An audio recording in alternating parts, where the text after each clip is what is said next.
Estamos mais uma vez aqui, né, reunidos para estudar o nosso livro e estamos estudando nesses tempos, tomando decisões segundo a vontade de Deus, do reverendo Weber Campos Júnior. É isso mesmo? Então, quero saudar todos aí com graça e paz, dar boa noite a todo mundo.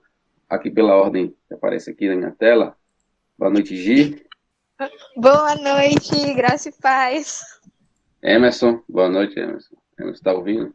Boa noite, boa noite. Boa noite, reverendo. Boa noite.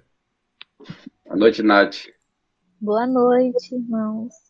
Noite. Noite, Herline. Boa noite. Diácono Marcos Gabriel Amorim Matos está assistindo pela TV. Ele não vai conseguir dar boa noite, eu acho. Se puder aparecer aí, Gabriel, aparece, viu? Então vamos. Quero pedir ao reverendo que faça uma oração aí para a gente começar o nosso estudo também. Ok, irmãos, vamos orar.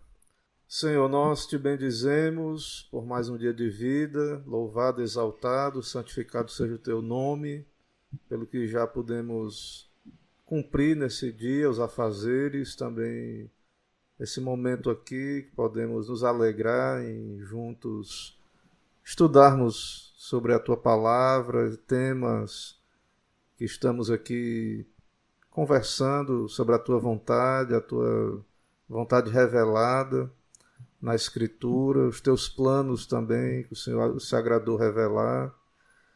E nos abençoa, Pai, que esse tempo seja produtivo, que o Senhor nos conduza com teu Espírito, que o Senhor também tenha compaixão de nós, pecadores, nos perdoe os pecados. E abençoa, Pai, aqueles que irão também participar, todos que vão participar, os que estão aqui na reunião, aqueles que irão acompanhar a transmissão. Que o Senhor abençoe cada um, que o Senhor permitir chegar essas conversas, que sejam proveitosas também para aqueles que ouvem, e que o nome do Senhor seja glorificado. É o que pedimos, oramos em nome de Jesus Cristo. Amém. Amém. Então, né, nós interrompemos o estudo da semana passada no terceiro capítulo, né? Qual a vontade do Senhor? Essa é a parte 3 do terceiro capítulo, que é um capítulo nem tanto grande, mas assim, um pouco denso, e também a gente tem ido sem pressa, né? Avançando sem pressa sobre o livro, que é a melhor maneira, né? Uma maneira muito boa, né, para a gente assimilar melhor os conceitos, os conteúdos que a gente estuda aqui.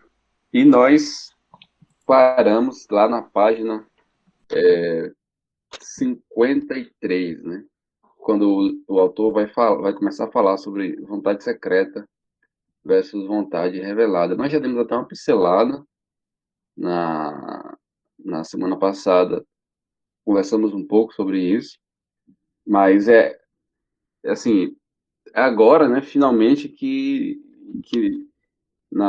nesse final do capítulo que o autor ele vai fornecer a sua conclusão, né, a sua argumentação, né, de como que a vontade de Deus deve ser buscada e conhecida, e ele vai até citar alguns textos bíblicos que nos dão base suficiente para esse ponto que nós estamos estabelecendo de, de que maneira nós devemos, que maneira melhor, mais salutar, buscarmos conhecer é, a vontade do Senhor.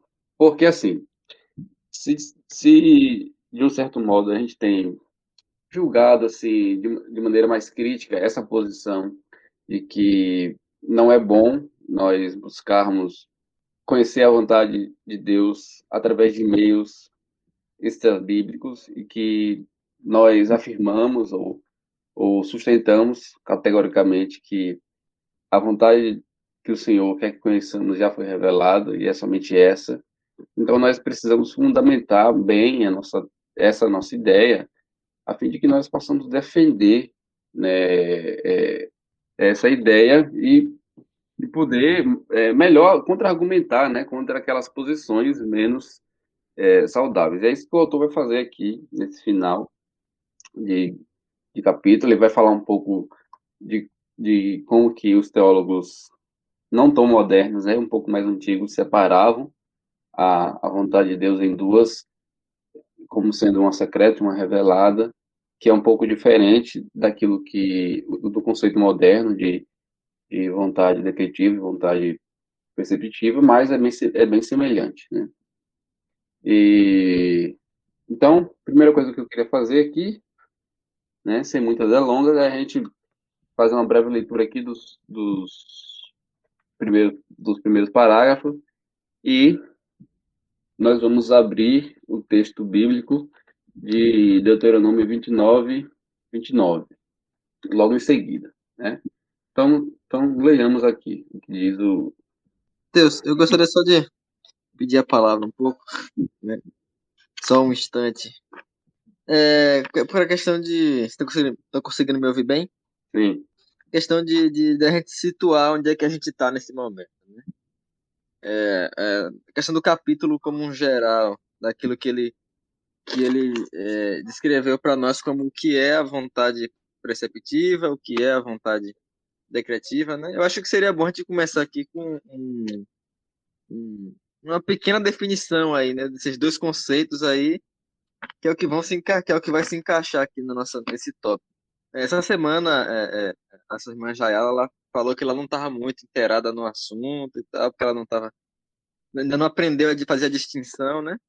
Aí eu vi a nossa irmã Elaine dando aí um resumo em poucas palavras que eu achei magnífico, né? Eu queria escutar da nossa irmã Elaine aí a definição aí que ela deu à nossa irmã Jayala do que é vontade preceptiva, do que é vontade decretiva, né?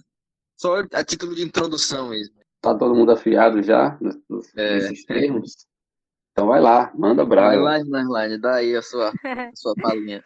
Bom, basicamente, né, o que temos aprendido com esse livro é que a vontade preceptiva do Senhor, ela é revelada, né, na sua escritura e é aquilo que o Senhor espera do ser humano. E essa vontade nem sempre é cumprida porque nós somos falhos, nós somos pecadores e não conseguimos viver 100% de acordo com a vontade preceptiva do Senhor, que é a sua lei, que são os seus preceitos, aquilo que ele espera do ser humano para agradá-lo e glorificá-lo. E assim, somente o Senhor Jesus Cristo, como homem, foi capaz de viver essa vontade perfeitamente. E a vontade decretiva do Senhor é aquela que é sempre cumprida, porque são os seus decretos. E essa vontade foram poucas vezes reveladas, como, por exemplo, a volta do Senhor Jesus, né, que é um decreto do Senhor, vai acontecer, nós não sabemos quando, mas irá acontecer.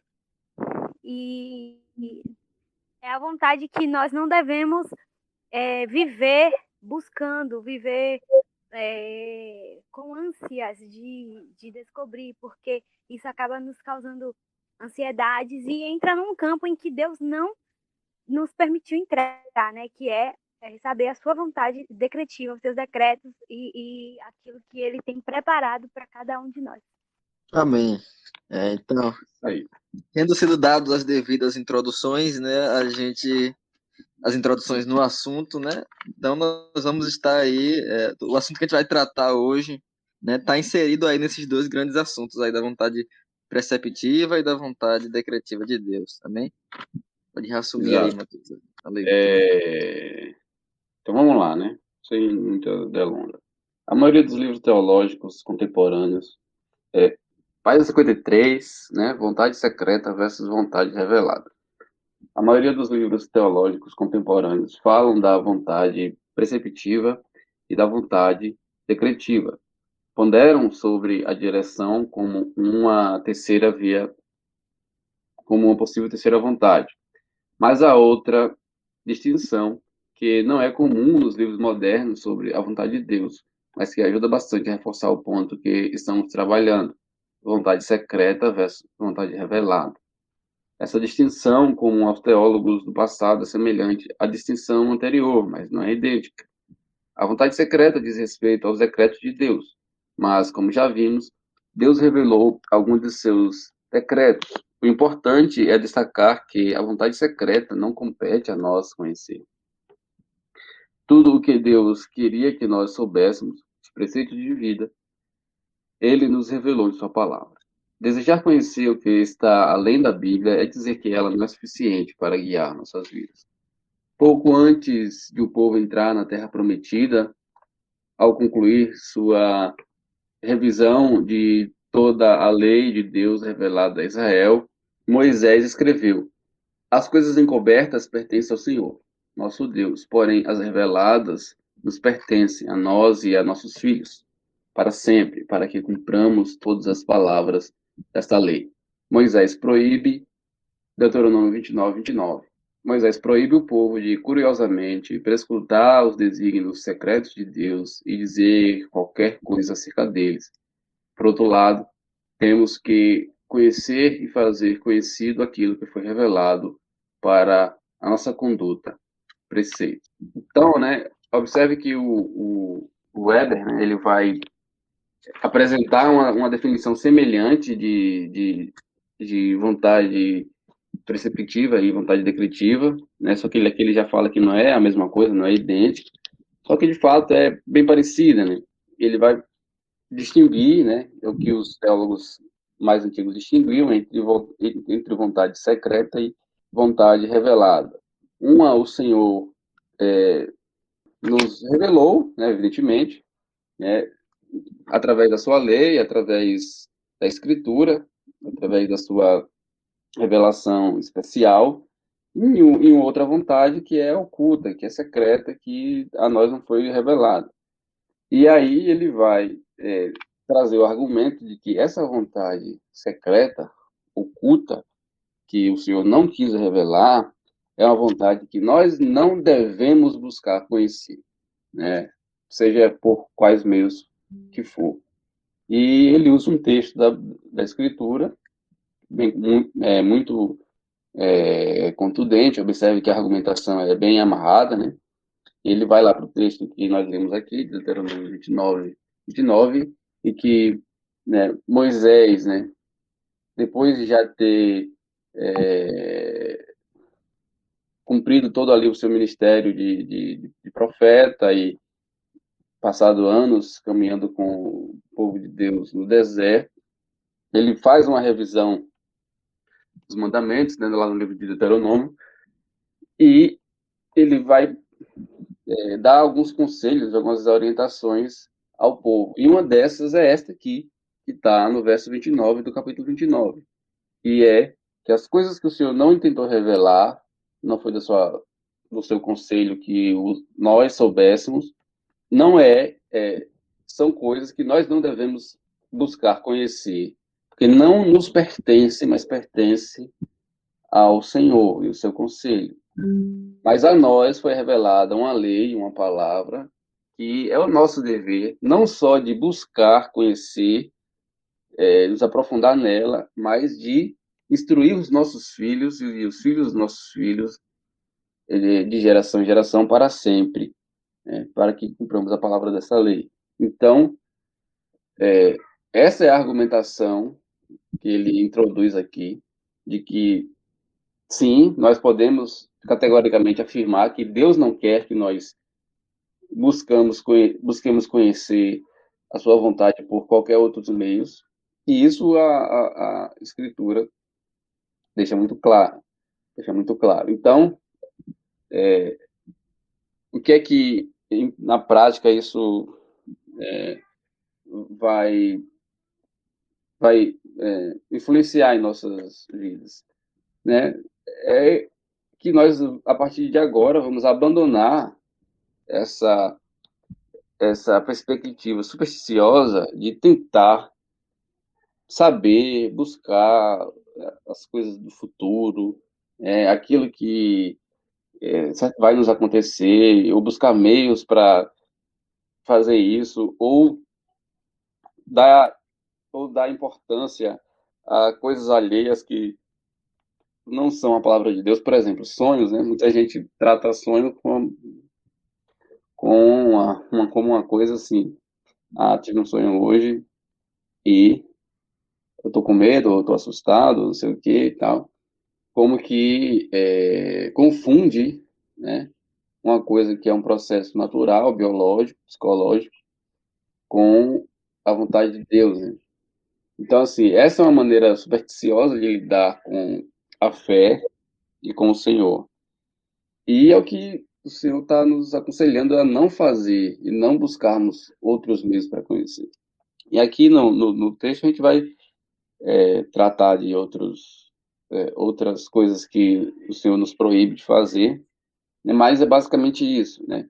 Essa é a argumentação desse tópico final do capítulo, que há uma vontade secreta que o Senhor não nos revelou, e a nossa postura diante dessa vontade é de não buscarmos compreender o que isso, né, qual é o efeito disso na nossa vida, porque a nós não pertence, mas tem uma outra vontade que é a revelada de Deus, que é essa que nós temos o dever de buscar conhecer mais e mais. Então, o que é que nós vemos, né? Muita gente tratando com desprezo ou não dando a devida importância e sendo negligente com toda a escritura, né? Como que, às vezes, uma coisa supersticiosa que não está na Bíblia prende ou puxa muito mais a nossa atenção do que aquilo que o Senhor revelou, né? Então, essa é uma coisa que nós devemos, de pronto, evitar. E, de fato, nós podemos garantir que é uma postura cristã saudável, sadia, nós desprezarmos, né, qualquer revelação que não provém da Sagrada Escritura. Amém? Então, é mais ou menos nesse sentido que o autor vai começar a argumentar. Se alguém quiser comentar sobre, antes da gente prosseguir, fica à vontade. Reverendo? Matheus, Nath, fale, Nath. rapidinho, antes do pastor falar, só um texto bíblico, né, que baseia essa parte do argumento do autor que fala sobre a curiosidade das pessoas em descobrirem a vontade de Deus sem olhar para a Bíblia. E aí, eu achei aqui em 2 Timóteo, capítulo 3, versículo 15 adiante, que diz: O que desde a tua mocidade sabeis as sagradas letras, que podem fazer-te sábio para a salvação, para a fé que há em Cristo. Toda a Escritura é devidamente inspirada e proveitosa para ensinar, para redar, redarguar, para corrigir, para instruir em justiça, para que o homem de Deus seja perfeito e perfeitamente instruído em toda boa obra.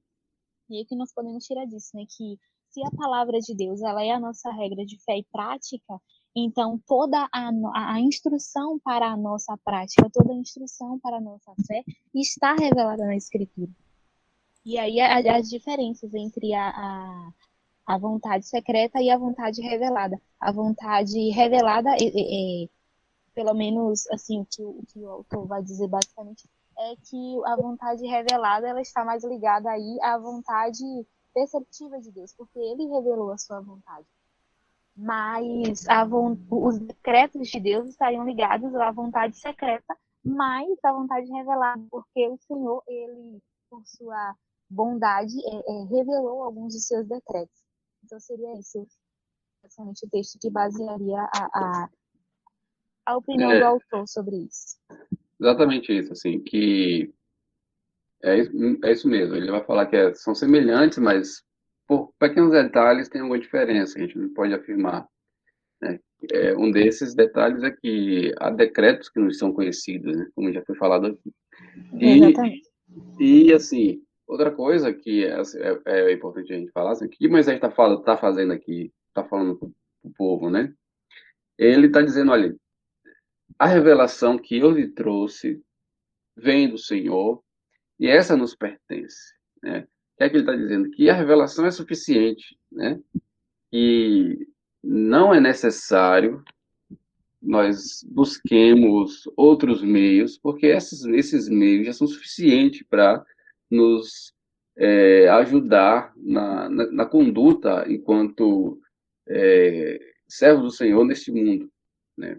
Que ele está dizendo, olha, essa revelação que eu te dei aqui, dos 10 mandamentos, do culto, das cerimônias, das organizações civis, da organização civil, né, como que vai ser, e né, da dieta, né, de todos os preceitos que o Senhor revelou, né, essas coisas, né, são suficientes para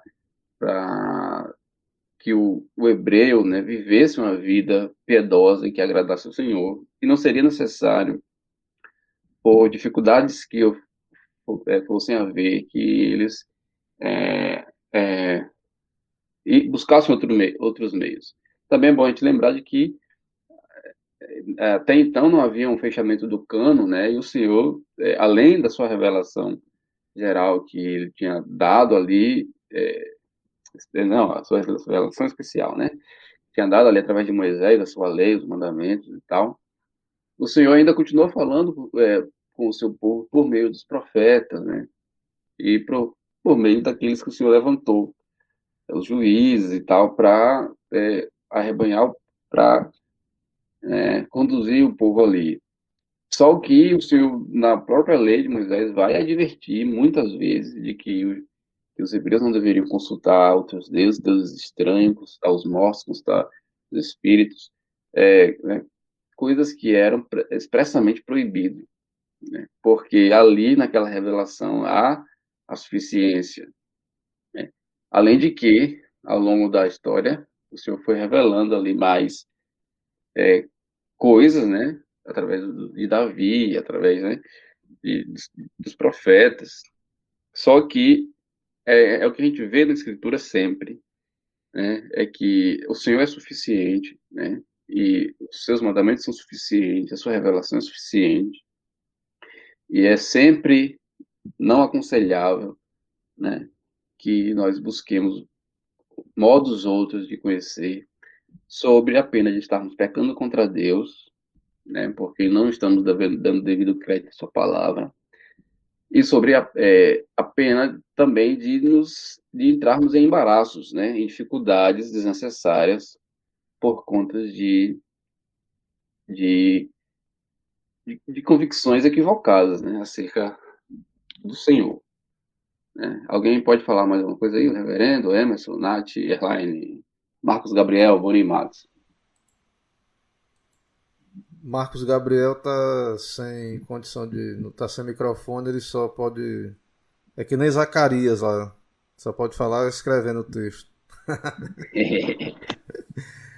Então, irmãos, eu acho interessante a gente pontuar aqui nessa altura aqui que, de fato, nós chegamos num ponto do livro em que nós temos clareza, pelo menos assim, se concordamos, né? E nós concordamos, porque realmente é o que nós cremos, né? Como igreja, todos nós aqui somos presbiterianos, o autor também, ele está expondo a convicção reformada, né?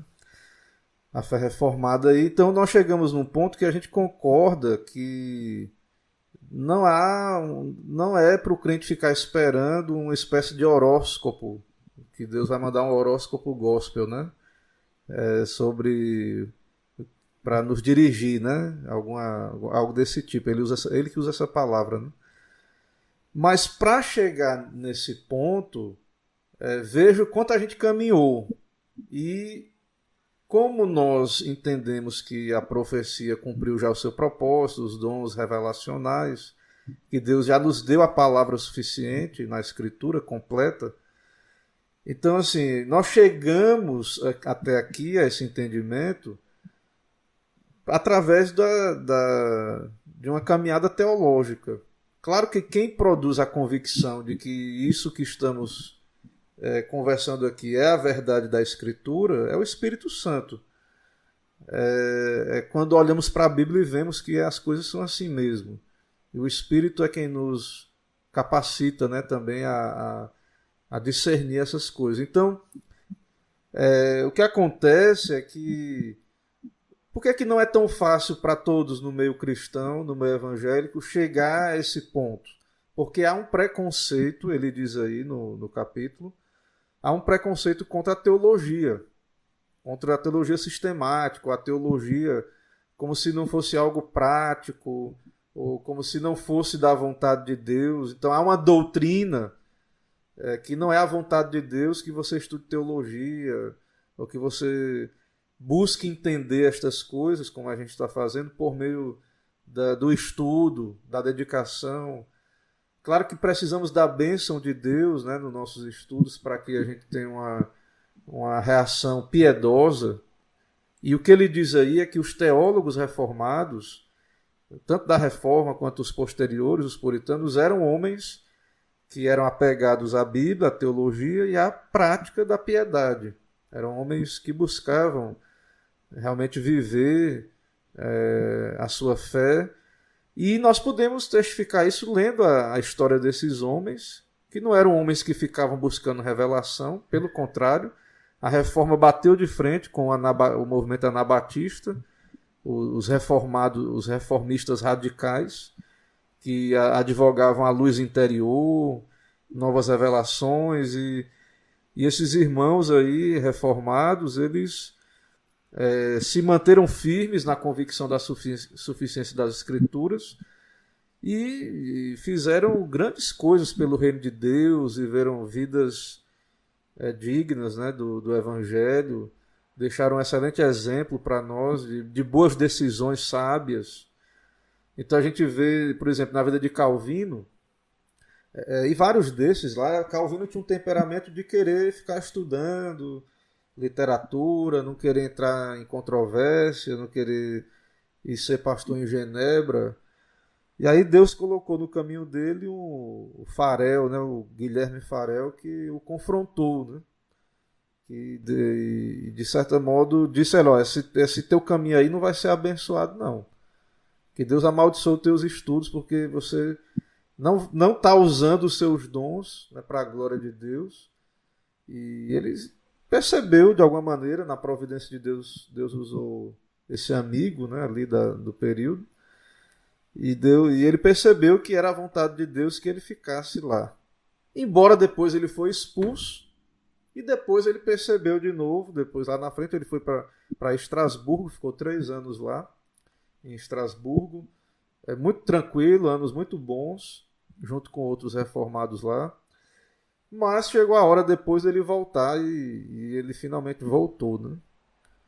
Mesmo que não era o mais fácil, ele tomou a cruz, né? Foi uma decisão, claro que foi a vontade de Deus, estava no decreto de Deus, foi uma decisão sábia, né? E então nós vemos assim que não houve necessidade, não há necessidade na vida desses servos de Deus, não havia necessidade desse tipo de revelação, né, luz interior e de tipo de profecia para que eles tomassem decisões.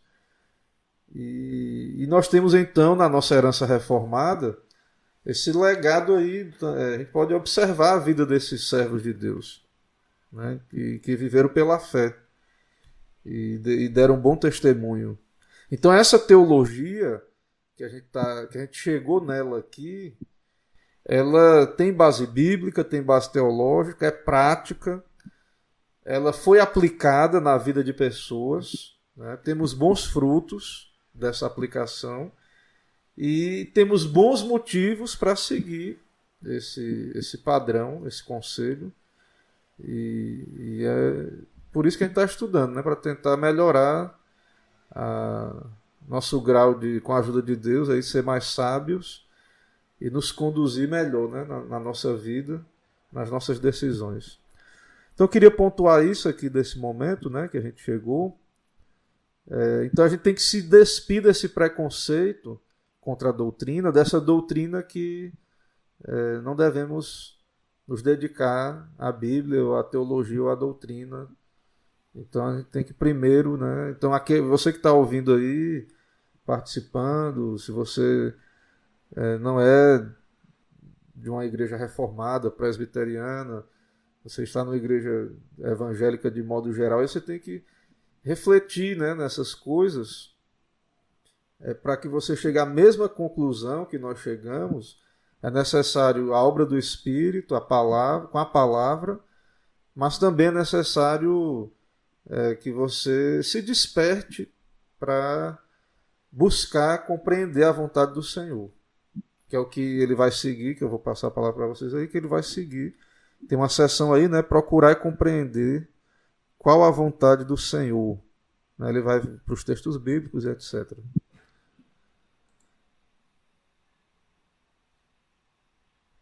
Passa a palavra aí para vocês. E aí, mais alguém?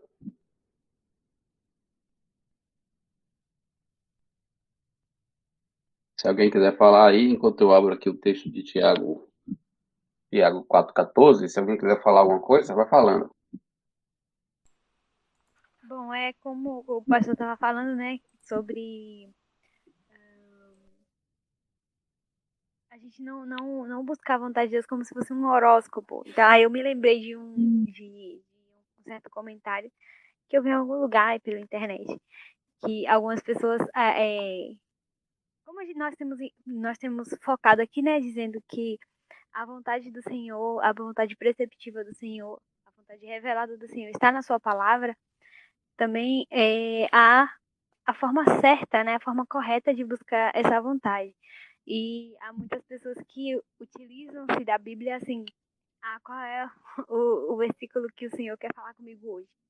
E aí abre a Bíblia assim, para ver qual é a palavra do Senhor para aquele dia. Então, como o pastor estava falando, né, a forma errada de se usar a Bíblia para saber a vontade de Deus, e é uma forma, infelizmente, né, muito comum, e, principalmente no meio pentecostal, né, que não existe um incentivo do estudo da Bíblia, do estudo das Escrituras, mas as pessoas são incentivadas a elas mesmas terem a própria interpretação, ler um versículo fora de contexto, fora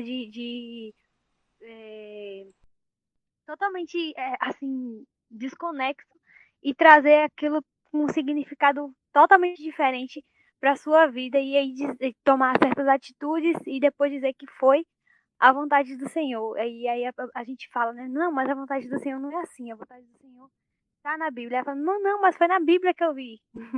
Então, o que nós vemos atualmente é uma necessidade urgente de voltar ao estudo aplicado das Escrituras, né? Como o pastor enfatizou, e buscarmos esses recursos, né, que temos com a história da igreja e com os irmãos do passado que já nos deixaram muito material aí, né, para que nós possamos ter uma interpretação correta da palavra do Senhor e um estudo aprofundado, né, não um horoscobíblia, como o pessoal diz aí, né, na internet.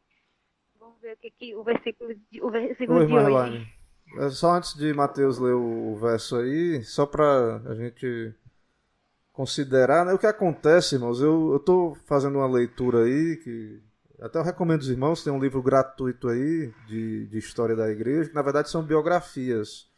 O nome é Retrato de Santos Fiéis. Aí nesse livro ele vai escolher, traçando uma linha em toda a história da igreja, várias biografias e tudo. E aí, assim, o que acontece na história da igreja é que, por isso que o Weber Júnior, no livro dele, ele coloca aí, defendendo a teologia, que os reformadores e puritanos eram equilibrados, eles buscavam equilíbrio entre teologia e prática, porque realmente, em alguns momentos da história, a igreja se tornou estéril, fria na sua ortodoxia, ou seja, só doutrina e sem buscar piedade. E aí, quando a igreja, e às vezes até também a igreja em alguns momentos ficou mundana, e aí há uma tendência, quando acontece isso, de surgir um movimento para o extremo oposto, que é um misticismo. Então, por exemplo, na Idade Média, quando começou o movimento monástico, Isso se tornou muito comum aparecer, e havia na Idade Média, porque havia. Você lembra que na Idade Média as pessoas não tinham acesso à Bíblia, certo? Então. Rapaz, Gabriel não tá com o microfone conseguindo falar, mas tá um ruído aí, Gabriel. Não sei o que é. Fica. Tem um ruídozinho aí no teu microfone. Então, assim, o que acontece é que eles não tinham, assim, houve um abandono, né, da suficiência da escritura, do estudo da Bíblia em algum momento na história da igreja. Isso ficou restrito aos monastérios, mas haviam muitas pessoas que caíram no misticismo e começaram a ver, não, eu tive uma visão, um sonho, e tendo uma vida ascética, se autoflagelando, certo? E na época da reforma, tinha os reformadores e também tinha essas pessoas místicas, radicais. E hoje a gente continua vendo esse mesmo padrão. Pode acontecer, e a gente tem que vigiar, pode acontecer de nós, como igreja reformada, sermos uma igreja, ao buscarmos esse estudo, nos tornarmos meramente acadêmicos ou frios e indiferentes. Infelizmente é um risco. Mas não quer dizer que o certo é ir para o outro extremo e nos tornar místicos e ignorar o estudo, a Bíblia. Então quando o Weber defende no livro aí, e ele cita esses bons teólogos, ele está querendo nos colocar aí nessa posição de equilíbrio. Isso é muito importante para nós. Então, a gente deve lembrar disso, certo? O estudo é importante, tudo mais, mas há um lugar de equilíbrio aí, e há esse misticismo que nos ronda. Então, como as pessoas no meio evangélico em geral são anti-teologia, anti-estudo da palavra, elas pendem para o misticismo naturalmente. E o senso comum também, da natureza humana, no seu senso comum, pende para isso. Para o experiencialismo, o sentimentalismo, o misticismo.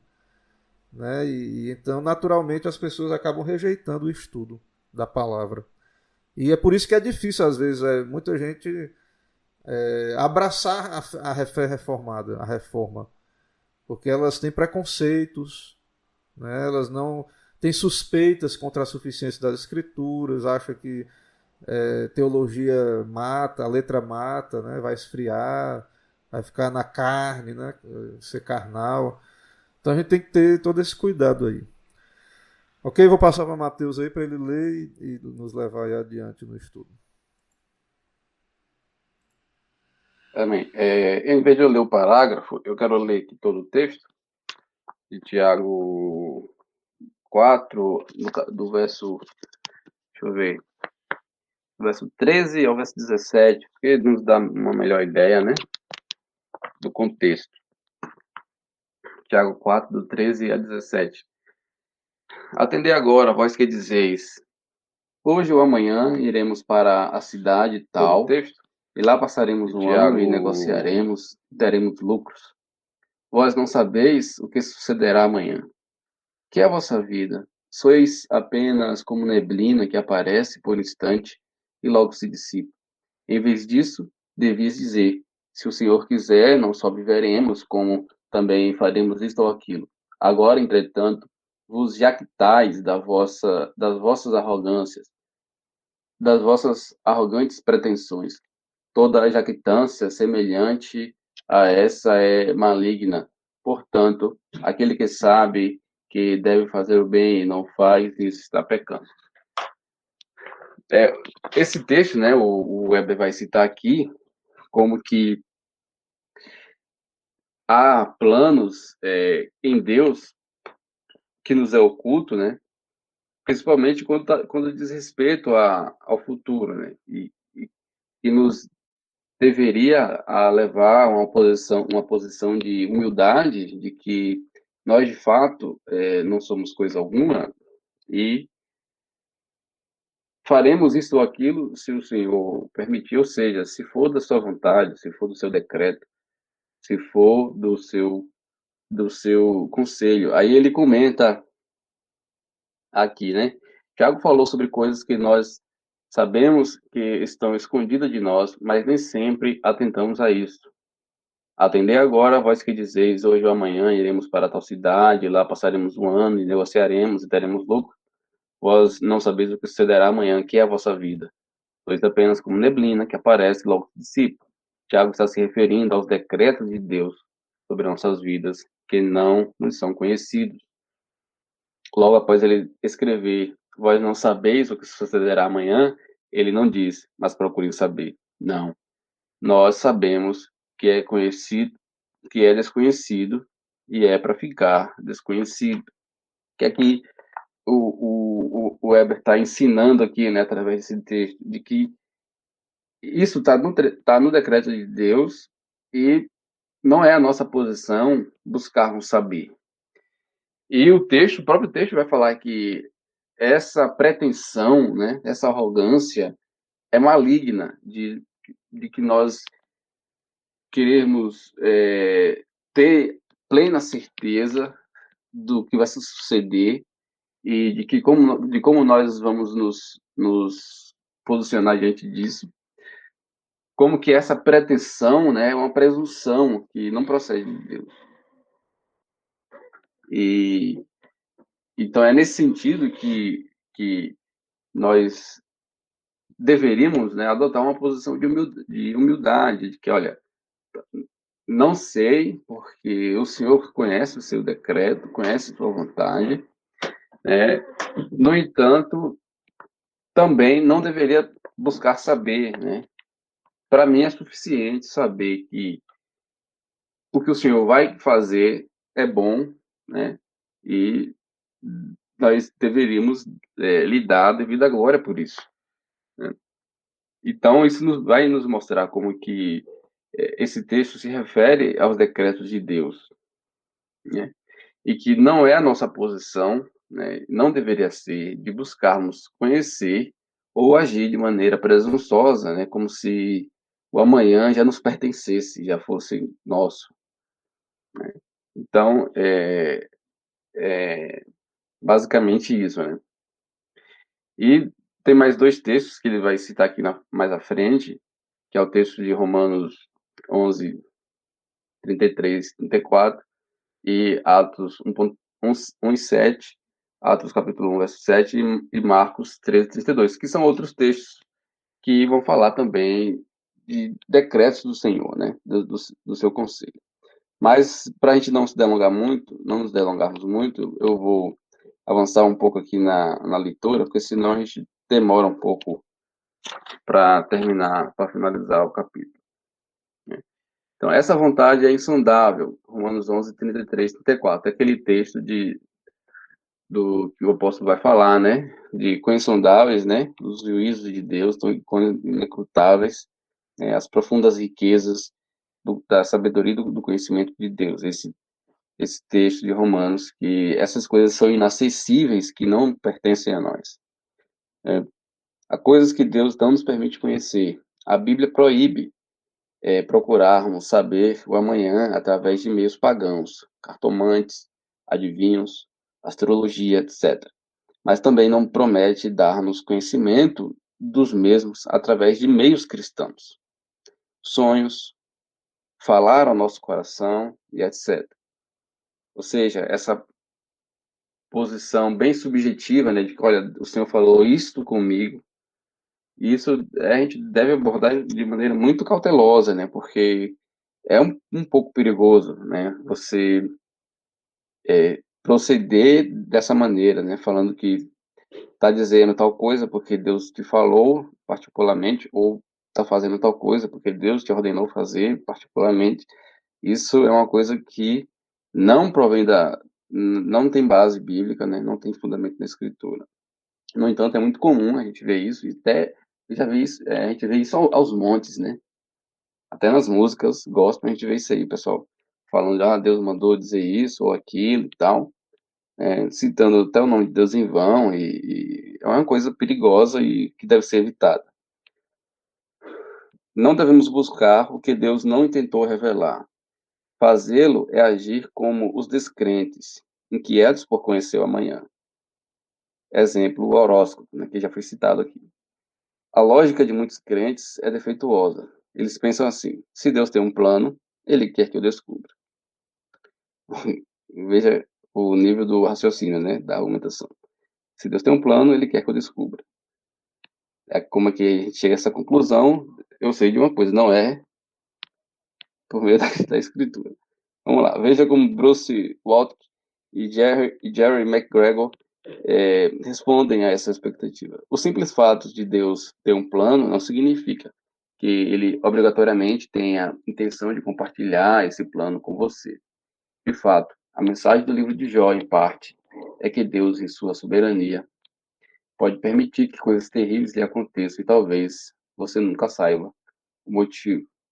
Então, ele vai citar aqui que um dos livros da Bíblia, né, que nos vai fazer pensar melhor sobre isso é o livro de Jó, né, que é o maior exemplo disso. Né? Jó estava lá todo inocente, né, vivendo a sua vida lá até piedosamente, né, sacrificando por os pecados seus e dos seus filhos e tal. E totalmente ignorante acerca do que estava acontecendo no céu, né? Enquanto no céu estava lá Satanás tentando ali e armando, né, arapucas, né? Lógico que sobre a permissão do Senhor. E no conselho do decreto do Senhor, o Senhor permitiu, né, que esse mal sobreviesse sobre a vida de Jó. E Jó foi pego totalmente de surpresa, né? Deus não avisou previamente o que ia fazer, né? Então, no final do livro, a gente vai perceber como que o Jó vai, de fato, reconhecer essa soberania que provém de Deus, de que o Senhor é o Senhor e pode fazer o que lhe apraz. E é isso que o autor ele está argumentando aqui, que possa ser que males terríveis também aconteçam conosco, sem que a gente nunca saiba o motivo.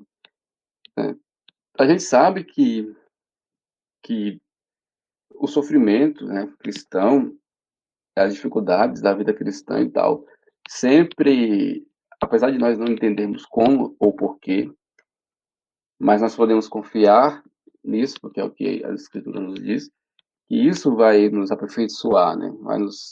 Vai nos levar a uma maior maturidade, a um crescimento maior na fé, mas a gente não sabe como isso se dá. E não somos encorajados a prescrutar isso, né? É lógico que no momento da angústia, da aflição, nós somos tentados a questionar Deus, né? E por que que ele resolveu fazer assim e não de outro modo, né? No entanto, é uma coisa inútil, né? Porque o Senhor faz o que lhe apraz. Aí ele vai contar aqui um caso bem particular, né? Um exemplo bem um pouco triste, né? Que aconteceu na igreja do pai do Weber, né? Venhamos aqui, ó. Meu pai conta que um presbítero da igreja em que ele cresceu, homem muito piedoso e amado pela igreja, adoeceu de câncer na garganta e assim entristeceu a muitos. Um dia ele sonhou que Deus havia pincelado sua garganta, curando. Ele testemunhou seu sonho na igreja de forma vibrante e a igreja se regozijou muitíssimo com ele. Um mês depois ele faleceu de câncer. É triste, né? Um pouco pesado essa história,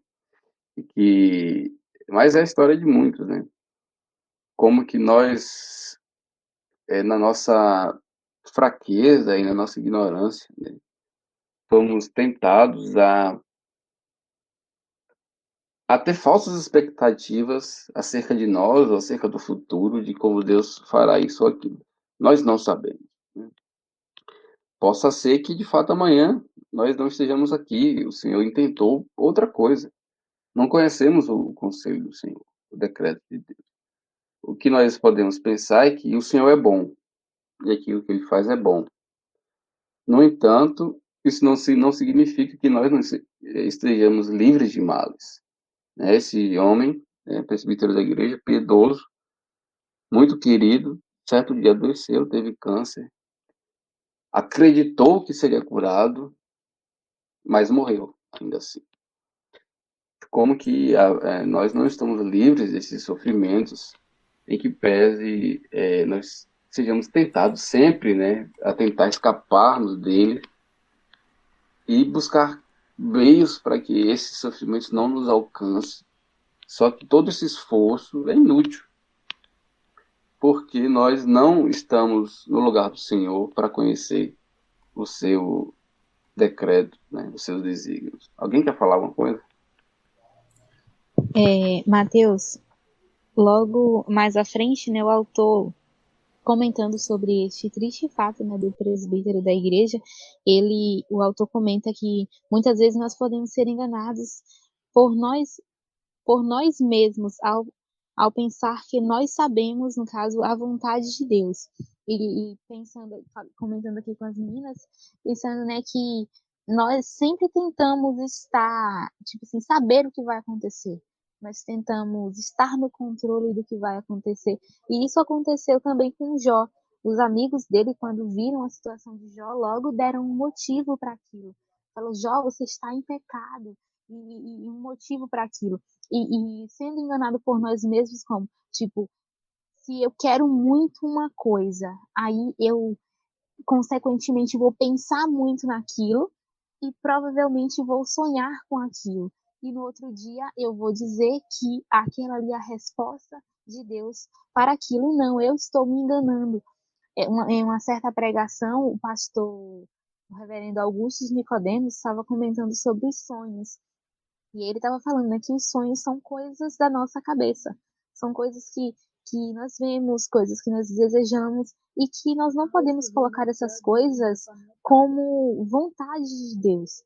E é o que muita gente tem feito, né, enganando a si mesmo, pensando que pode tomar conta do amanhã, que nós podemos estar no controle do amanhã de alguma forma, e nós não estamos. Quando o Tiago ele fala como o Mateus leu aí, que aquele que sabe o bem que é para fazer e não faz, comete pecado. Nós sabemos o que o Senhor ele nos ordenou na sua palavra. Então nós precisamos cumprir, mas o amanhã ele pertence a Deus. Então tudo que vai nos acontecer não está no nosso controle. Então nós precisamos confiar nos decretos do Senhor. Amém, amém. Alguém mais? Emerson, Gi, que não falou ainda, Elaine, Marcos Gabriel, Amorim Matos, Reverendo Tomé Camon. Então, irmãos, esse misticismo, né, ele tem uma aparência de piedade e é o estereótipo, né, a visão da piedade evangélica está tomada, né, por esse misticismo de querer descobrir a vontade de Deus, ou dizer que teve um sonho, alguma coisa. E isso acaba nos afastando da verdadeira piedade, do verdadeiro padrão da piedade, né? Fui deixar Lana lá, a irmã Luísa, ela tá estudando lá, fazendo banca, né? E eu fiquei tava lendo assim, discretamente assim, dentro do carro, fiquei esperando. Aí passou um cidadão com aquele estereótipo evangélico que a gente conhece, né? Todo de roupa manga comprida e tal. Aí ele, de longe assim, bem animado, aceite Jesus, sua vida vai mudar. Só fiquei calado, né? Ouvindo assim, ele passou. Deus tem algo para sua vida, não sei o quê. Então, assim, ele nem sabe, né? Ele não sabe nem a vontade de Deus, ele nem sabe quem você é, né? E só que esse misticismo, ele que está aí no meio evangélico, né? Ele assim, é o que as pessoas acham que é ser espiritual, né? A gente está estudando aí, ouvindo o Sermão do Monte, aí as bem-aventuranças, né? São coisas totalmente que quebram, né? Esse estereótipo. E a gente precisa nos desintoxicar dessa falsa piedade para poder ver o que é que a Bíblia nos diz, que é a verdadeira piedade. Sabemos que não vamos ser perfeitos, né? Vamos estar sempre lutando contra o pecado da carne, mas nós queremos a verdade, né? Nós queremos ser bíblicos, né?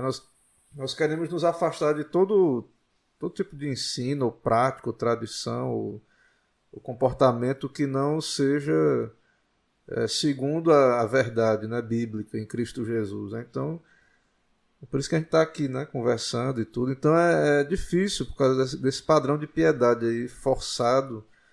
Então, se você diz que não, se você disser para alguém em geral aí que não, minha vida é conduzida pela sabedoria bíblica, eu estudo, ouço sermões, estudo livros, tomo conselhos, mas se você não buscar essas coisas, você já é visto como alguém não tão espiritual, né? Que não tem o Espírito Santo, não tem as experiências, Incrédulo, né, pastor? incrédulo, é da carne, não tem a graça, é só teologia. Incredulidade. Pois é, então, A incredulidade de fato é pecado, mas ficar acreditando em tudo também é. não é uma boa opção, não. Mas não é incredulidade. O que a gente está vendo aqui que é É, a nossa direção aqui que a gente está investigando aqui com a ajuda de Deus é algo que tem um fundamento bíblico, né? Então a fé se fundamenta na palavra, não é incredulidade. É uma fato. fé instruída, né? Uma fé que investiga, né? Que analisa. Então o problema é que eu volto a dizer que na verdade eu pensei que você já estava na próxima sessão. Não, vocês não me disseram as páginas, eu estava lendo outras partes do material, mas é um pouco à frente.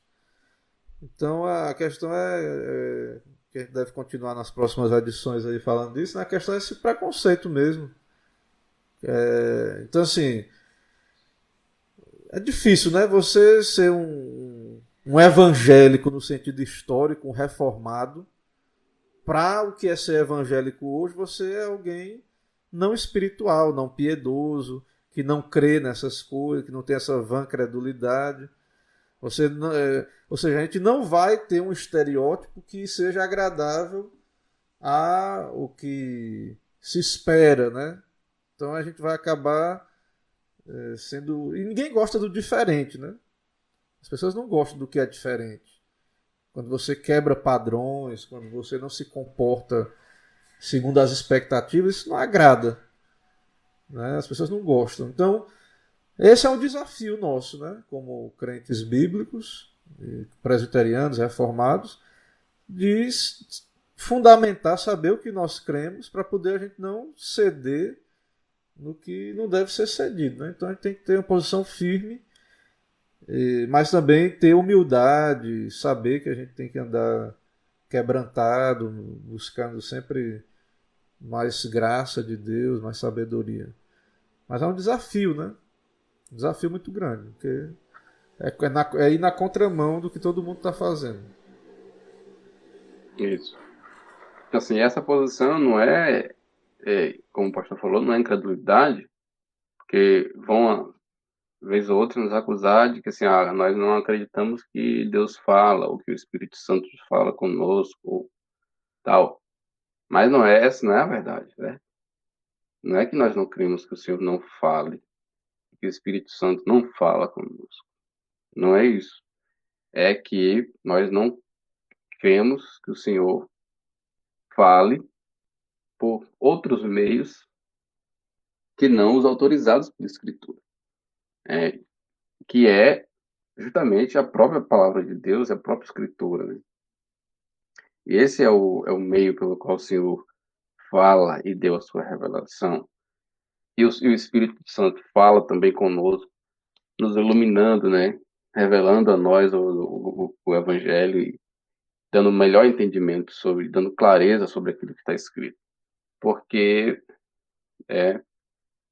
tanto é necessário que nós nos debrucemos sobre a palavra de Deus para conhecermos seus caminhos, tanto também é necessário que o Senhor tenha misericórdia de nós e abra nossos olhos. Né? A gente pode se lembrar daquele texto de Atos, né? Que o eunuco estava lá lendo Isaías, né? E aí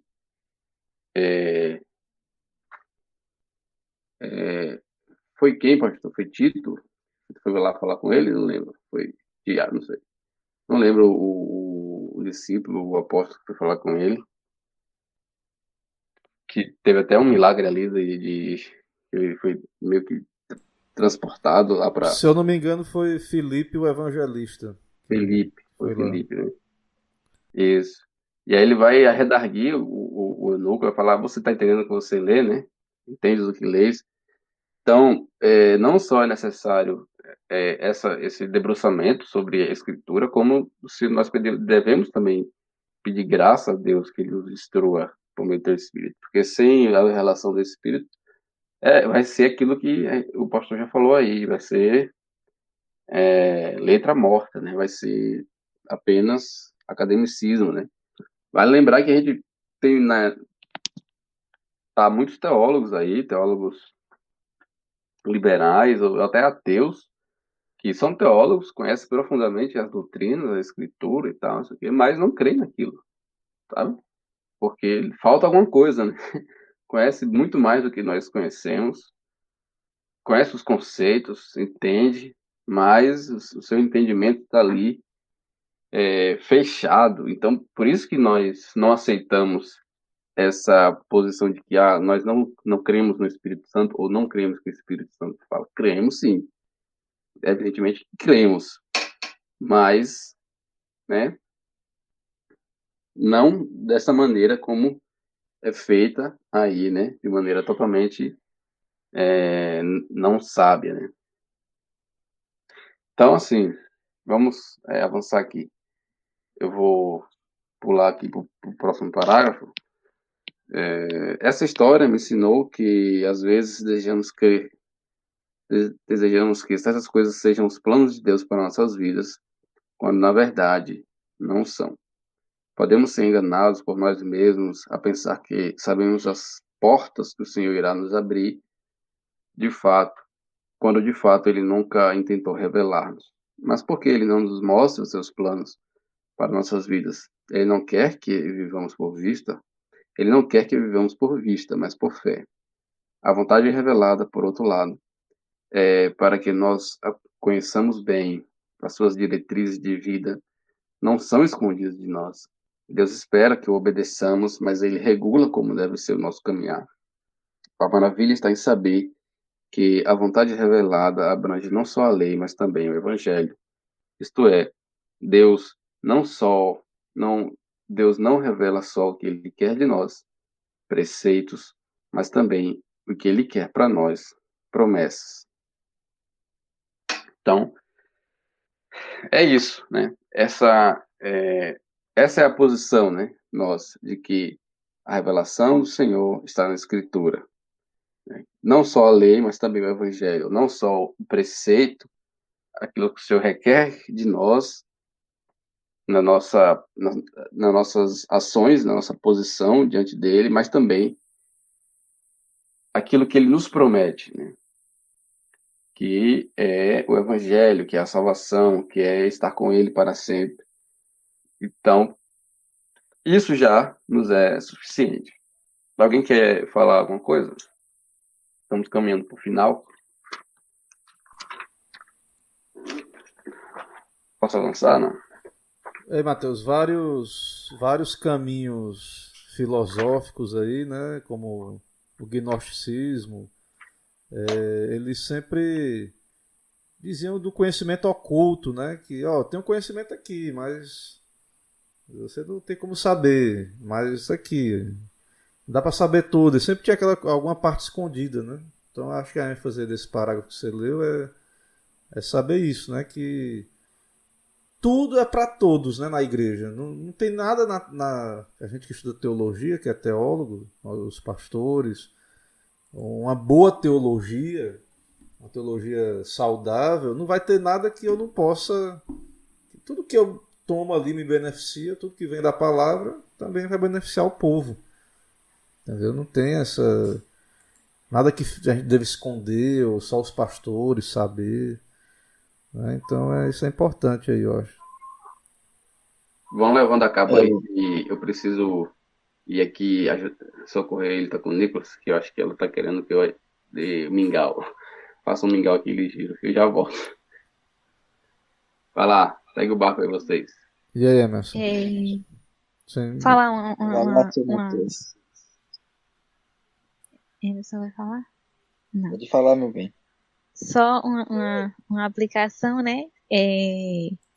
Falando que é por isso que hoje em dia existem tantas distinções, né, no meio evangélico. São tantas igrejas novas nascendo todos os dias de brigas ou não concordância dentro da igreja. Deus me mostrou isso, Deus me mostrou aquilo, Deus me mostrou para fazer isso, Deus me mostrou para fazer aquilo. E vão se abrindo todos os dias portas de igrejas sem fundamento bíblico, sem ensino, pessoas que não têm nenhum tipo de instrução para poder passar.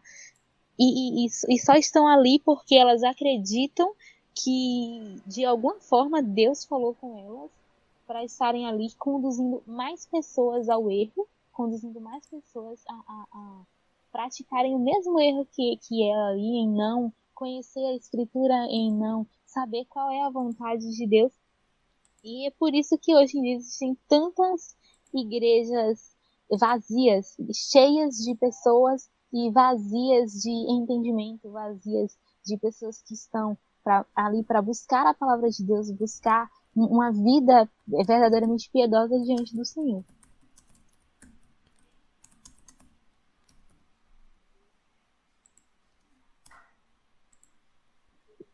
E também, só para complementar, as pessoas sempre vão em busca desses lugares que principalmente trazem, de uma certa maneira, aquilo que é mais confortável pra gente. Tipo, igrejas que gostam de pregar prosperidade, de prometer prosperidade, ou aquelas igrejas que as pregações são de autoajuda, aquelas pregações que vão fazer o seu ego se elevar. As pessoas, elas vão atrás disso, porque isso é muito confortável. Então elas sempre vão achar que a vontade de Deus é o conforto, a vida boa, a tranquilidade, o você estar bem consigo mesmo, o você estar rico, o você ter uma boa casa, o você ter um bom carro, o você ter um bom emprego. O que é diferente disso, as pessoas associam ao diabo. Elas nunca pensam que, às vezes, uma dificuldade que a gente passa, uma tempestade que a gente passa, também é a vontade de Deus. Às vezes, para nos amadurecer, às vezes, para fazer com que a gente se volte para Deus, para poder fazer com que a gente reflita o quanto que a gente é fraco, o quanto que a gente é pecador e o quanto somos dependentes de Deus. Elas são acostumadas a não pensar dessa maneira, mas atribuir a dificuldade sempre à obra de Satanás, porque o conforto é bem melhor do que você enfrentar a realidade nua e crua. Então, elas sempre vão estar atrás de lugares desse tipo, porque é muito mais confortável do que você ouvir a verdade, do que você ouvir o evangelho duro, o evangelho puro. É apenas Isso que Nath falou aí, cada um tem uma visão. E isso perde-se muito tempo, porque tem toda hora uma novidade, é unção de alguma coisa, e as pessoas não param para pensar, ou então assim, mas por que há tantas visões diferentes, né? Então, não, mas é a multiforme graça de Deus, e as igrejas têm que ser diferentes mesmo. Então, por que a Bíblia fala da unidade da igreja? Uma só fé, um só batismo, uma verdade, né? Então, realmente, uma coisa que eu quero, né, caminhando aqui para o desfecho, pelo menos da minha participação, o livro aqui diz, né, e o De Jong diz lá, que essa inversão sobre se aplicar a Bíblia e buscar essas visões, isso nos faz, né, nós não, que nós não cremos nisso, né, mas quem está nessa vida perde muito tempo. Há um desgaste muito grande de tempo. E tem que ficar mudando muitas vezes, aí vem outra visão, muda a visão. Tá? Então, assim, a gente vê que a igreja ela fica empencada, ela não avança. Você vê que a igreja, com tanta espiritualidade que eles dizem que tem, a gente não produz o que os nossos irmãos do passado produziram em épocas de reforma e avivamento bíblicos. Porque a gente fica perdendo tempo com essas visões. E isso fica nos rodeando, né? As nossas igrejas, cada hora aparece um grupo diferente. né, e tentando influenciar, às vezes por meio da música, outros meios, a igreja. Não, agora tem a visão é de um estilo de célula aqui, tem que ter uma liderança na igreja, um tipo de liderança. Então tem várias visões que vão surgindo e muitas delas sem base bíblica nenhuma, foi Deus que mostrou para um líder. E isso acaba dividindo a igreja de Cristo, né, nos fazendo perder tempo e a gente fica assim, perde tempo mesmo, em vez da gente estar buscando a piedade bíblica, a simplicidade do evangelho, a gente fica tentando, né, se localizar em meio a essa confusão aí que a gente já tem visto. E aí, Sim, Emerson? também, né? É, uma coisa também que nos chama a atenção aqui na fala do Weber, né, no capítulo, é nessa frase aí do parágrafo, do penúltimo parágrafo aí da página 55, que ele diz, as suas diretrizes de vida, elas não são escondidas de nós. E a gente viu, né, no primeiro capítulo, né, quando ele vai debater sobre a confusão teológica acerca da vontade de Deus, a confusão evangélica, né, ele vai dizer ali de uma forma veemente que Deus, ele não brinca de esconder a sua vontade de nós, né? Ele não cria esse subjetivismo aí de que ele tem uma vontade secreta e que a gente tem que estar se esforçando para descobrir essa vontade, né? E ele fica lá se escondendo e nos forçando a procurar essa vontade dele, né? Mas a pessoa que escuta essa palavra, né, diz, sim, como é que Deus não brinca de esconder com sua vontade se ele tem uma vontade aí que não nos é revelada, né? E é nesse sentido aqui que a vontade preceptiva de Deus nos conclama a confiar nele, né? É que a verdade é que Deus não esconde de nós nada que nós necessitamos saber, né? Nada que nós necessitamos saber. E é nesse ponto que a gente encontra aí a suficiência da Escritura, né? A suficiência da revelação verbal de Deus.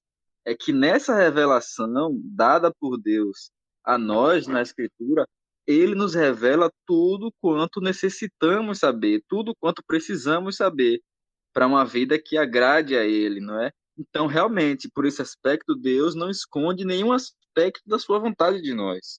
Nada do que ele deseja que nós façamos para agradar a ele, nada do que ele deseja de como nós devemos nos proceder no convívio com nossos irmãos, no convívio em família, no tratamento com o nosso cônjuge, com nossos filhos, não é?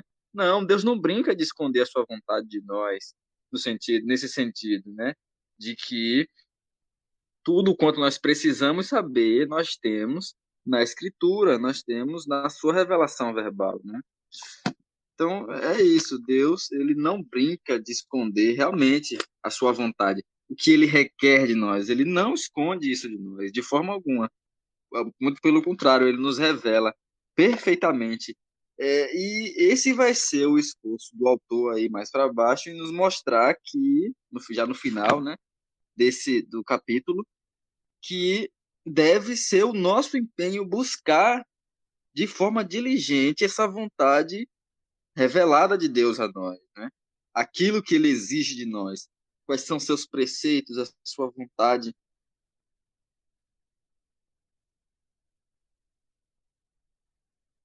Emerson. Emerson deu uma travada aí, foi. Meu irmão Emerson caiu. Cadê você, Emerson? E Oi? aí, tá ouvindo? Deu uma travada aí no Ô, finalzinho. deu travada? Mas e aí, tu Foi. tá livre não? Porque se criar, eu posso terminar. Não, beleza, tudo de boa. Alô?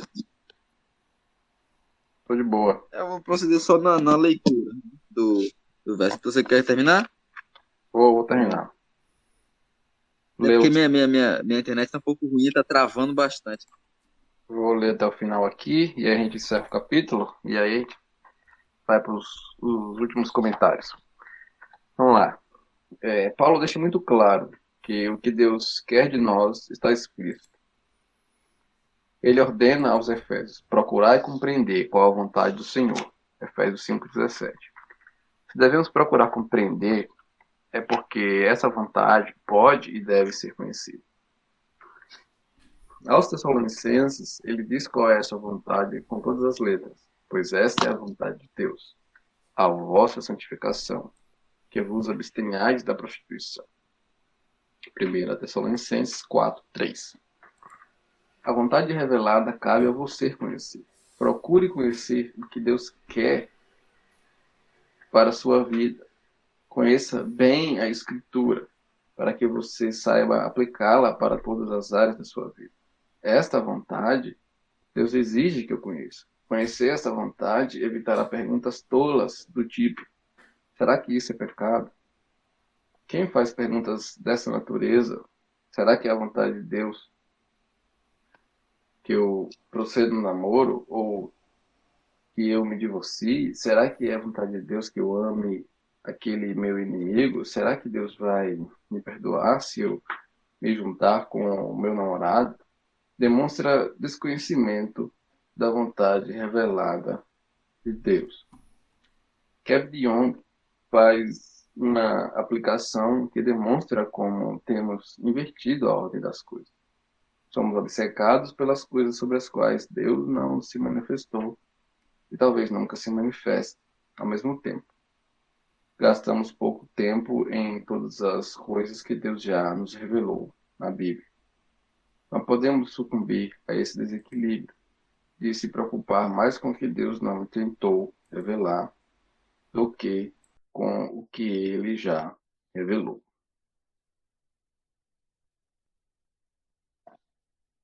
Amém? Então, exatamente isso, né? Está aqui terminando essa argumentação, né, de que a Escritura é suficiente para todo conselho, né, na piedade cristã. E se há algum problema e alguma dificuldade de nós lidarmos com coisas práticas da vida, isso se dá em medida não porque nos falta uma revelação e um conhecimento direto de Deus para que saibamos se faremos isso ou aquilo, mas na nossa dificuldade em reconhecer e aplicar aquelas situações à palavra de Deus.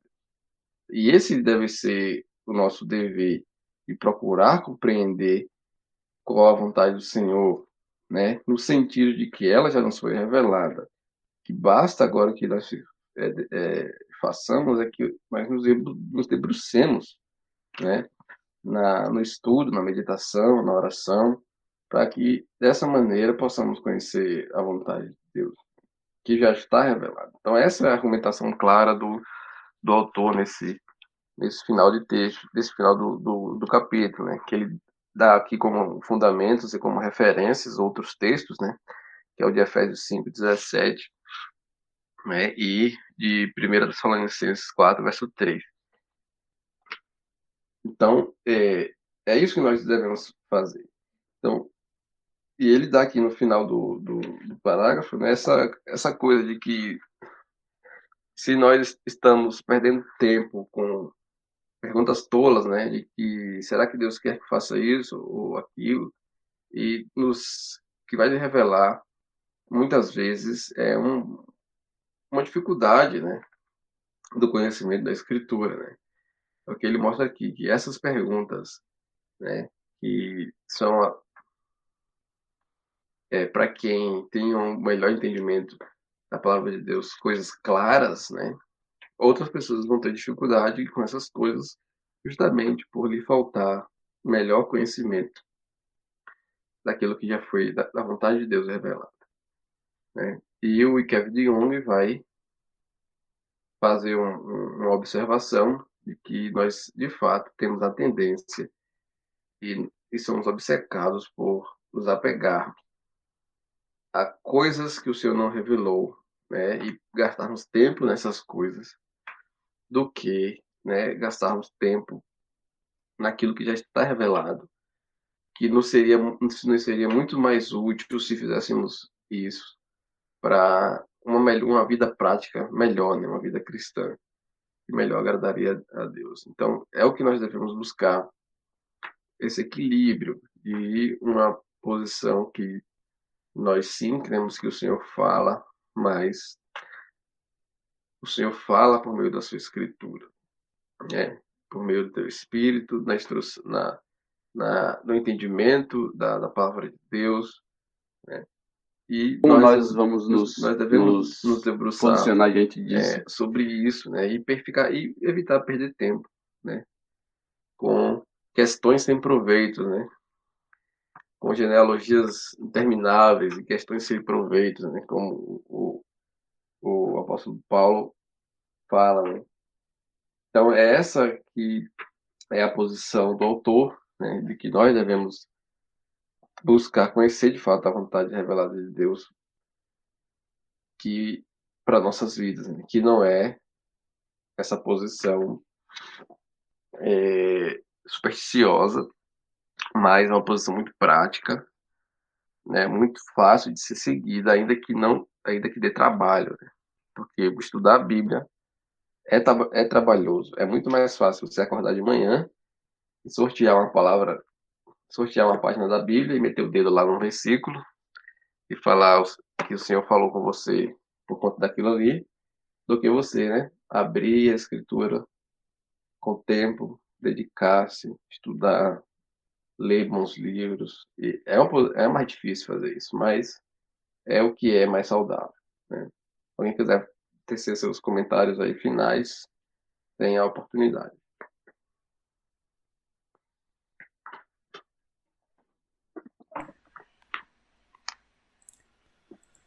Então, irmãos, tudo isso aí tem muitas implicações, né? Vários prejuízos. Então, essa falta de entendimento gera um desinteresse pelo estudo da Bíblia, do que é a igreja, do que é o ministério pastoral, a importância do estudo bíblico, da oração, da pregação, né? Então, isso acaba produzindo essa falsa piedade, esse misticismo, um desprezo pela própria igreja, né? Como instituição. As pessoas olham para a igreja, acham que qualquer um fala qualquer coisa, entendeu? Não há uma seriedade, né? Não há um fundamento firme ali. Cada um tem uma visão, cada um abre uma igreja de um jeito, com um perfil. Então, assim, a gente teria várias coisas negativas, né? Dessa falta de firmeza aí, de qual é a vontade de Deus, né? E as pessoas não têm interesse mesmo, em geral, de aprender essa vontade de Deus pelo estudo da Bíblia, né? De ser um estudante da Bíblia. Isso é muito ruim. Então é um prejuízo muito grande. É por isso que gera essa superficialidade. Então as pessoas querem... E aí agora até que está havendo um redescobrimento aí da fé reformada, né? E as pessoas procuram alguns pastores reformados aí pela internet para ouvir melhores mensagens, ouvir opiniões, né? Conselhos bíblicos ali de alguns assuntos. Então isso está começando a surgir, né? Mas ainda é muito pouco. Se a gente for parar para analisar, ainda nós precisamos de mais ainda, de que seja fomentado mais ainda o desejo pelo conhecimento, né? No povo de Deus. E a literatura, estudos como esse são úteis, são importantes, né? Os cristãos, nós precisamos ler a palavra, ler bons livros. Não só ler, mas aqui é um exercício de meditar, né? Conversar, nos ajudar na compreensão mútua. Então eu creio que tudo isso agrada a Deus, né? É da vontade de Deus que a gente aprenda, estude e conheça mais do que Ele tem para nós. Então a gente pode dizer que é da vontade de Deus, né, pastor? E a Com gente continua certeza. estudando. É da vontade de Deus. Se você está ouvindo esse estudo, aguentou chegar até aqui, pode ter certeza que é da vontade de Deus que você continue vai ter mais. Próxima segunda, né? Então, A gente tá pensando em Vamos fazer vendo uma aí. mudança vai mudar? aí nessa próxima semana, não Antes, é? antes dos avisos, né? Antes dos avisos, eu quero ver se tem mais alguém para falar alguma coisa aí sobre o raciocínio. Faça um apelo aí, meu irmão. Pra gente terminar, faça um apelo. Elaine, Nath, É, só antes dos Tem que ser irmãos, muito perseverante para nos ouvir até aqui, né? Então, é, um apelo, por favor. antes dos irmãos encerrarem, né, só queria falar aqui uma frase que me chamou a atenção, que foi a última frase, que não podemos sucumbir a esse desequilíbrio de nos preocupar mais com o que Deus não intentou revelar do que o que ele revelou. E eu estava lembrando, né, dos nossos estudos dos mandamentos. Lendo certinho a confissão e tal, e tudo que o Senhor ele proíbe no mandamento, tudo que ele ordena no mandamento, nós podemos ver o como é difícil, né? E como nós precisamos ter de graça a Deus todos os dias, sabedoria para cumprir a sua vontade. Então são tantas coisas que o Senhor nos ordena em sua palavra, tantas coisas que ele nos revelou e que essas coisas preenchem as nossas vidas. Então, como o pastor falou, nós devemos nos preocupar em estudar a palavra do Senhor, em estudar o que ele nos ordena na sua palavra, e não nos preocuparmos com o que o nosso soberano Deus vai cuidar, porque nós sabemos disso, o Senhor, ele vai cuidar. Ele sempre cuidou, porque agora ele não cuidaria. O Senhor, ele vai cuidar de nós, vai cuidar do nosso futuro. Precisamos confiar nisso e estudar a sua palavra, pedir graça a ele e cumprir a sua vontade que ele nos revelou. Amém? Amém. Gabriel aqui nos comentários, participando. Novamente, Jaiala. Jayala, né? Então vamos lá. Irmão Eu puxo. Zacarias soltou a língua. Fala, irmão Zacarias. Profeta Zacarias. Olha lá aí. Vamos ler aqui o que o profeta falou. Jayala. Profetiza, então. Fiquei na mente algo que eu vi da minha tia no sábado do velório do meu primo. Ela comentou que não queria ouvir de ninguém dizer que essa era a vontade de Deus, sendo que ela é cristã. No momento de dor da perda de seu filho, para ela não seria um conforto essa frase. Então, já aqui comentando um caso que aconteceu com ela, né, de que nós sabemos, né, que a família dela está passando um processo de luto aí, que o parente dela, primo, né, da irmã do senhor já veio a falecer, e que ela ouviu da tia dela que não queria ouvir ninguém dizer que essa era a vontade de Deus. Porque, né, porque esse assunto é um assunto complexo. Graças a Deus que o Senhor nos deu graça de estar aqui estudando vários dias, nos debruçando sobre o tema. Nós podemos ter uma posição, digamos assim, intelectual sobre isso, sobre o que nós aprendemos, mas o que nós vamos ver de prática vai ser agora a partir daí, né?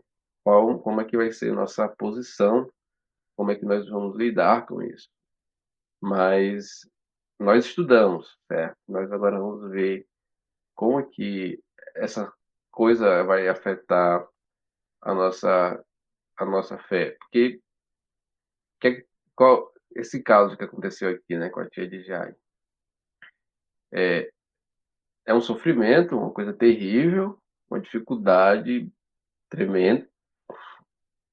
E nós podemos lembrar lá do capítulo anterior, quando nós falamos sobre e, né, falamos sobre a vontade do decreto, a vontade do preceito nesse capítulo mesmo. E nós podemos dizer que tá, o que aconteceu aconteceu e porque era a vontade de Deus no seu decreto. E podemos também dizer que não era a vontade de Deus no sentido dos seus preceitos, né? Porque, né, por conta da desobediência e do pecado e da injustiça, isso veio a acontecer. Nós temos uma posição saudável sobre isso, né?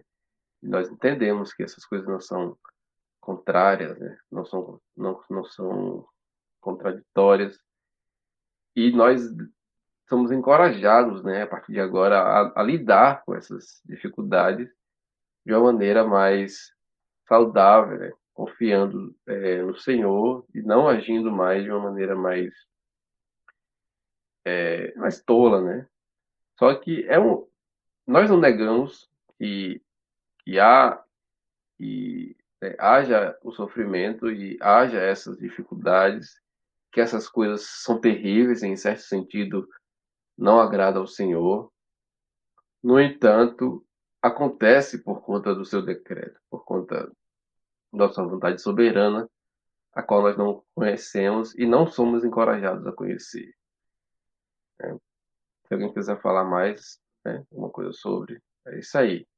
Então, o que o irmão Jalo está dizendo é bem por aí mesmo, né? Que no momento de dor, dificuldade, né, da perda de um ente querido, nós vamos passar por dificuldades e seremos levados a pensar diversas coisas, o que não quer dizer que nós somos mais ou menos cristãos por conta disso, porque, né, são momentos difíceis que nós temos que lidar, mas devemos saber que, de fato, né, tudo está dentro do plano do decreto do Senhor, até os nossos sofrimentos, né? A gente tem que lembrar que muitas vezes é a vontade de Deus que a gente fique calado, né? Isso, Então tem tempo para tudo, né? Tem que ter sabedoria e é a aplicação, né? Você ter sabedoria, claro que a gente tem uma clareza maior do assunto, mas tem horas que você tem que chorar com os que choram, né? E tudo sabe? tem um momento. Então, às vezes, a pessoa ela não está pronta para ouvir uma aula de teologia na hora que ela está de luto, né? Ela está passando uma dificuldade. Então, a gente tem que ter paciência e orar. E a gente sabe que é a vontade Exato. de Deus, em certo sentido, e outra não é, como você falou, né? A lei de Deus, quando há um assassinato, Deus não tem prazer na morte, né, de ninguém. Mas, ao mesmo tempo, foi a sua vontade, mas a gente talvez tenha que ficar calado mesmo em muitas É, ocasiões e chorar exato. apenas, né? Prantear com os que estão chorando também. E também serve de a gente levar em consideração de que talvez, né, mais à frente, né, nós vamos precisar responder diante da dificuldade da mesma forma que todo mundo nessa vida, né?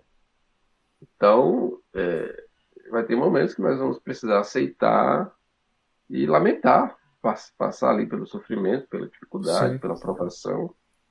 E essa é a hora menos recomendável para se fazer teologia, né? Quando estamos em, muito afetados ali por questões, né? E nos leva também a posição de humildade, que é o que o apóstolo Paulo vai fazer lá no capítulo 9 de Romanos, né? Que ele é soberano e nós precisamos nos calar, né, nisso.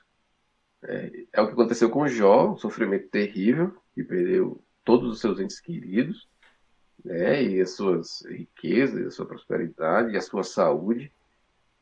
E no final do livro a gente vai ver Jó se calando diante da soberania de Deus, da grandeza de Deus. Você pode falar a Então, verdade de uma maneira que não edifique, né? Acho que tem não sei se é isso, Futuros Homens, não sei se é o Douglas Lewis que fala, que você pode usar a verdade como um taco de beisebol, né? Então, para ferir alguém, né? Então, assim, a gente tem que ter, aí é que essa é a hora entra, de calar, né?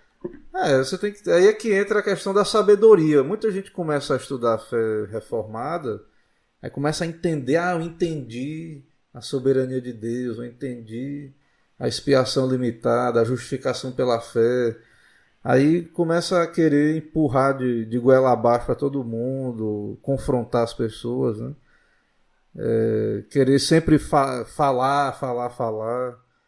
Então, assim, é preciso experimentar a humildade, né? Humildade de espírito, saber das limitações e que maturidade também. É continuar crescendo em sabedoria, que é É, o texto ele vai nos encaminhar para isso, né? Então, às vezes a pessoa pode ter. Agora, é claro, a gente tem que se informar também. faz parte nos informar, mas a gente precisa também da sabedoria do Senhor para saber usar piedosamente essa informação. Alguém mais? Alguém mais? Emerson, Erline, Gisele, Zati, Jayala, Gabriel.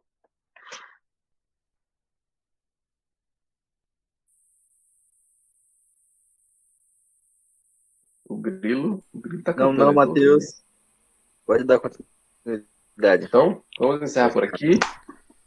E assim, meus Se alguém irmãos, quiser, encerremos por aqui. Tem os avisos paroquiais aí que Emerson quer dar aí aos irmãos e logo depois nós vamos encerrar aqui a reunião. Ok, né? A gente tava planejando já há um tempo, né? Eu tava falando com o pastor. A gente dinamizar um pouco a coisa, né? E mudar, para não ficar só no, no online, não é? Às vezes isso gera uma acomodação, eu bem posso dizer isso, de a gente acostumar, né? Ali no dia de semana, na segunda-feira, com estudo, né? E acabar caindo na rotina, né? Então eu queria mudar um pouquinho, e a gente estava conversando na nossa reunião que seria bom a gente agora, a partir do próximo mês, alternar entre presencial e online, né? Nisso. Então a gente mudou o próximo estudo para o dia, a gente está planejando ainda, né? Como é que vai ser toda a coisa, né? Mas já fica pré-estabelecido que a gente mudou para o dia 19, no sábado, e o estudo estará sendo realizado presencialmente na igreja, no sábado do dia 19 de junho, né? E a partir daí para o próximo mês, a gente pretende fazer o mês inteiro de julho presencial, né? A gente vai planejar ainda se no sábado ou se na sexta, né? Dependendo das programações da igreja. E vamos fazer presencial, vai ser gravado também o áudio, né? A gente está vendo também como é que vai ser feito, se vai gravar ao vivo, ou se a gente vai salvar o arquivo de áudio e publicar posteriormente na internet. Mas fica estabelecido aí que próximo dia 19 estaremos na igreja reunidos estudando o quarto, né? O quarto capítulo. Isso. Ok? Era esses nossos avisos. Vamos encerrar. Tchau, tchau. Eu vou pedir ao. Deixa eu ver. Irmã Herline, que faça uma oração aí de encerramento pra gente ir embora.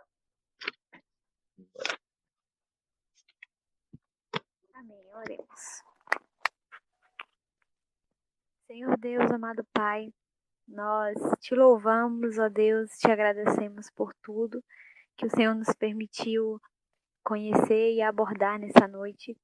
Senhor, que as nossas vidas, ó Deus, sejam guiadas por Ti, ó Pai, e que nós consigamos, ó Deus, que nós a cada dia